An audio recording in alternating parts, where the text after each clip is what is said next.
Alan, we'll get into the first race of the night. Go for it.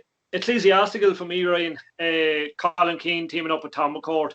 I was very impressed with this horse's win last time out, getting the better of Hod's Girl. Look, the pace was very quick the last day, slotted in behind. And I think, again, you're going to have a lot of pace with the likes of Pulse of Shanghai, Maggie Thunder. It's going up £5 for its last win. Big Gossie actually is going to reoppose here, but has already franked the form. So I've seen 3-1 Ecclesiastical. I'd be happy enough to play at that price. Yeah, I'm in total agreement. I wrote him down last time, and instead of going for him, I went for Drish Venture, who finished third in that race. Yeah, just fully in agreement. Colin Keane riding, and he looks fairly good price at 3-1 in fairness. Dean, what do you got yourself? Yeah, Ryan. For me, Arcaneers for Mike Halford. Now overcoming a layoff of about 4 months, which is a concern, but you can't really look past Mike Halford at Dundalk. Can get them ready. Now Arcaneers' best form, arguably over 6. It's in there around 9-2. I thought firing on all cylinders. I think she'd be a big danger there. We move on to the second race then, boys. To me, this is an absolutely lovely flamer. And I am going for Jesse Harrington's Osei. Was fourth in a maiden in January behind Always Waiting, and was second in a maiden before that behind Uncharted. And yeah, look, I'm very keen on him here. Has a price tag of 12 grand on him, and at 2-1, I think he will be holding up. Yeah, that's a brave call. Are you going to dish out the checkbook and get the 12 grand out? Yeah, as you said, like, this is a great race actually for a claimer. I wouldn't have a strong opinion on it. I have put up Osei before, and just one thing or another hasn't lived up to expectations. Could be hard to beat in this calmer waters here. I like to look at Ben Asker though, William McCleary and Billy Lee. I'm there about 13-2. Good each way value in a race like this. I'll have to take each small each way. Yep. Al? Yeah, the one for me, I think it'll be a quick double for Colin Keane. Teaming up with his boss, Gerald Lyons, on the unracing a cow. Now, this horse bred by Lady Bamford cost 125,000 guineas as a yearling. Very strange to see it appear in a claimer now. It must be showing some temperament at home. There's plenty of US winners in the pedigree, and it's actually the dam as a half-sister to a UAE 1,000 guineas winner in Sayada. I kind of wrote down, watch the market on this. I've seen 3-1. Like, I think this could be a lot shorter, and could be probably one of the easiest winners of the night, I'd say. Yeah, it's strange that it's making its debut in a claimer. I thought. And for costing so much money, it's strange to see it as a gelding. So obviously things have been straightforward maybe with it. Yeah, so if anyone from the Lions team happens to be watching this and wants to hit us up on Twitter, just let us know how the cow's working at home. I'm sure Gerald will be on the phone to you later on. Yeah, we'll move on to the third race. It's the 6 furlong handicap. I am going for Bellick, and Colin Keane is riding for John McConnell here. Yeah, I think he's going to give the edge on Bellick here. Bellick's been very poor this season, in fairness, but he is coming out of stall 2 here. He's also carrying a stone less than Kendrick Soul, who I think is the favourite. Yeah, look, I think 6-1 is a good price for a horse with a stone less than Kendrick Soul, and Colin Keane on board. The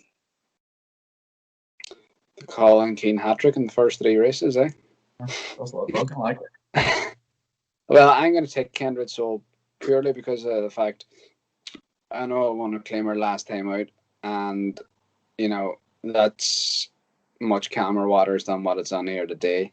But it's not like one of Johnny Fiend's to go on a run and get a couple of ones notched up.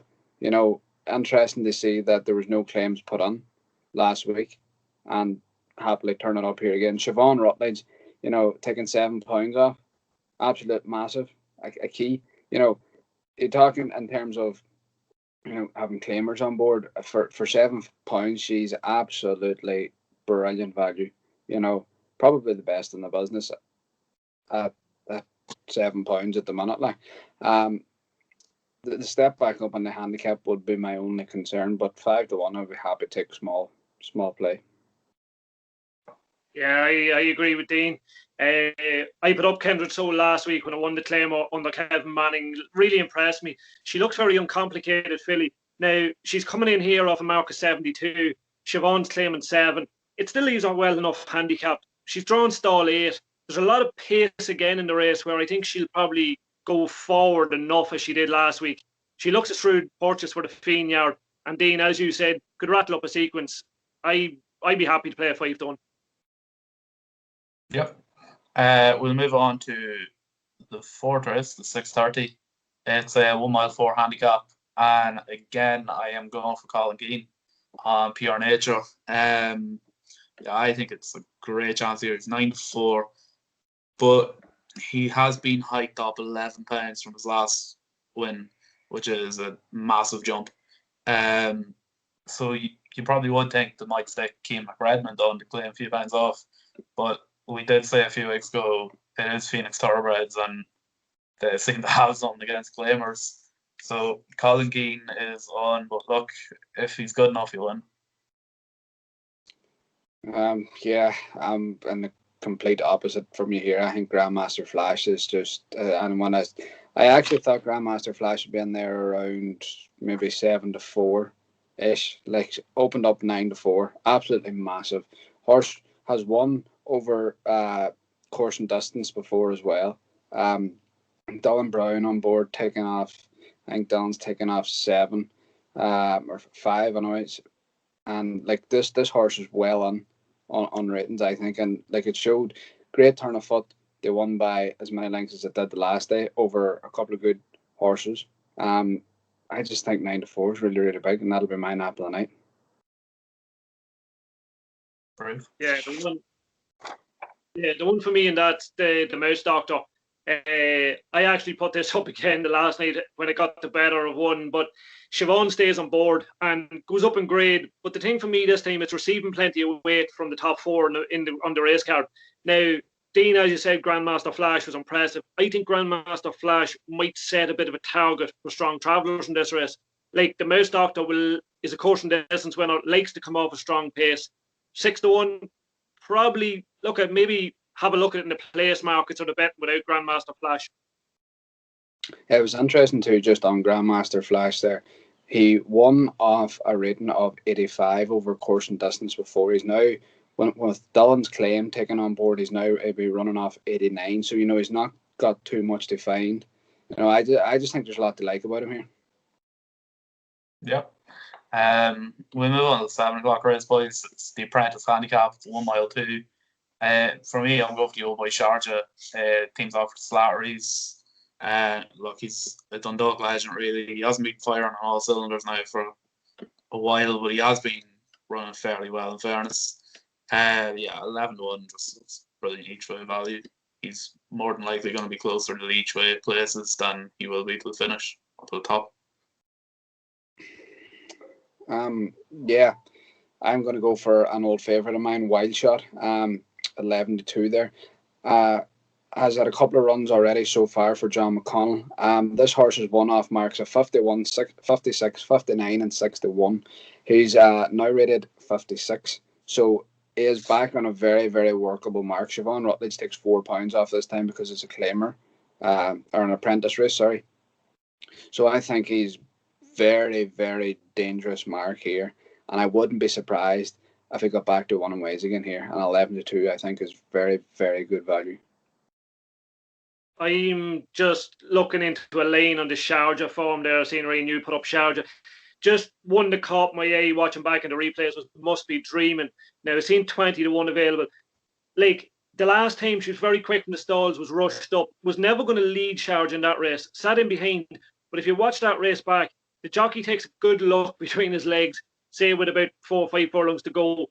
He thought maybe he'd more than he had, came up the straight, got into a bit of trouble, was actually checked twice, finished 6th. Now, the third horse, Luna Star, has been second at Leopardstown over hurdles since. Didn't have much luck in running that time. That was her first run since August. I'd be happy to play each way at 20-1.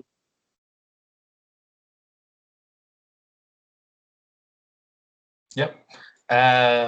We'll move on to the half 7 race. It's 1 mile maiden. For me, this isn't a race that I'd even like to put anything up on. I just think it's so tough to pick anything in this. I'd probably either go for a Loso for Richard O'Brien at an each way price at 11-1, purely based on the fact that Richard O'Brien put up on his blog that he was one to watch. Or Diderot, don't really know how to say it. It's Geraldines. It's running them or King Abdullah colours. Yeah, he turned out fairly well, or the maiden that he ran in before turned out fairly well. It had the likes of Chicago Bear and Shackleton Hero in it, so he can turn that 5-2. I can see why he is 5-2, but it's too short for me. How many winners on the night's at now for Colin Keane? Quite a few. 5. 4. I think Alan, me and you's in agreement on this here when we were just chatting in the group chat. Hamwood Flyer, or I'm assuming that's how it's pronounced, 7-2 for Jesse Harrington and Shane Foley. Was fourth in a nice maiden.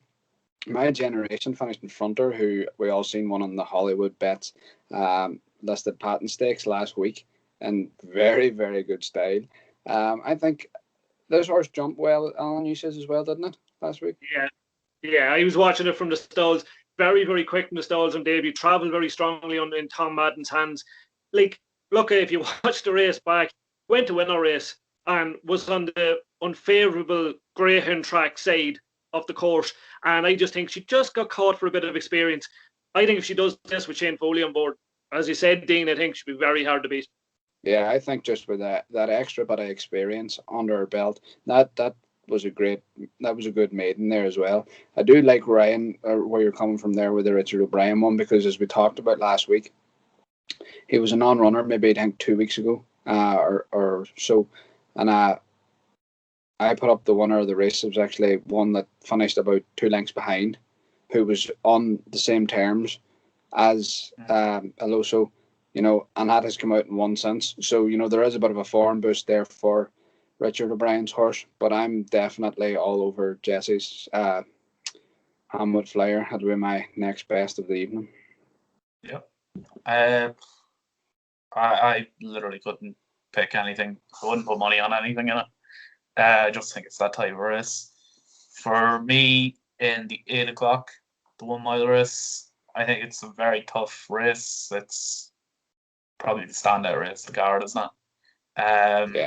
But look, I'd have to go for San Andreas. Ran over 1 mile once at Dundalk and did win.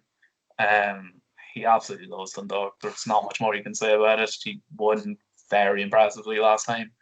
Pearce is on board too, so he's claiming a few pounds off. And yeah, for me, Harry's Bar, it's probably too far for him. He's usually over 6 furlong, so yeah, for me, San Andreas at even money. Yeah, can't say much more on that. I'm all over San Andreas. I actually thought Harry's Bar might have started favourite given his, recent trip and outing, but I'd be worried about how much that's taken out of him. Globetrotting the whole way over to Doha or Dubai or wherever he was. Done, yeah. He was rated 111. I see he's back down to 106 now, so he's been dropped £5 for that one run, which is surprising. Which leaves San Andreas really only £3 to find with him here. I just think the way San Andreas won the last day, I know that was over 7, and this is back up to the mile here, but I just think there is a lot to like about San Andreas. I wouldn't be going putting my Cheltenham money on it, but I would definitely think it would be hard to beat. It's definitely worth throwing on a multiple or something. And by the way, I says I wouldn't be going lumping my Cheltenham money. I see you two smiling. No, lads, I'm in agreement totally. San Andreas. I just think there's too many question marks about the opposition. Like, current options coming back up 160 days off is likely going to go on a turf. Harry's Bar as well. He's been to Riyadh. He's at a tough race. Look at San Andreas is in receipt of weight again. He's going to make it 4 wins from his last 4 starts at Dundalk. I'd be more than happy to play even money. Yeah, Alan Pearce is £7, absolutely massive there as well. You know, Yeah. like we're talking about, I mentioned about Siobhan Rutledge. If anybody has any doubts over Alan Pearce's quality of riding, go check out the ride he gave a horse a couple of weeks ago there. That's a 6-1 winner. Yeah, Lady Absolute peach of a ride. Never panicked. Won snugly on the line. Yeah. Yeah. I would say San Andreas is my nap of the night, to be honest. I would be the opposite to you. I would be putting Cheltenham money on. We'll move on to the half 8, and surprise, surprise, Colin Keane for me again. Ranger Bob steps back up to the mile, and yeah, I don't know how much more this horse has to do to win. He's been so unlucky, and last time out he was unfortunate to meet Masley, who was just on a serious run of form. But yeah, I think Ranger Bob will be closer this time. He'll get one better and he'll finish first, 4-1.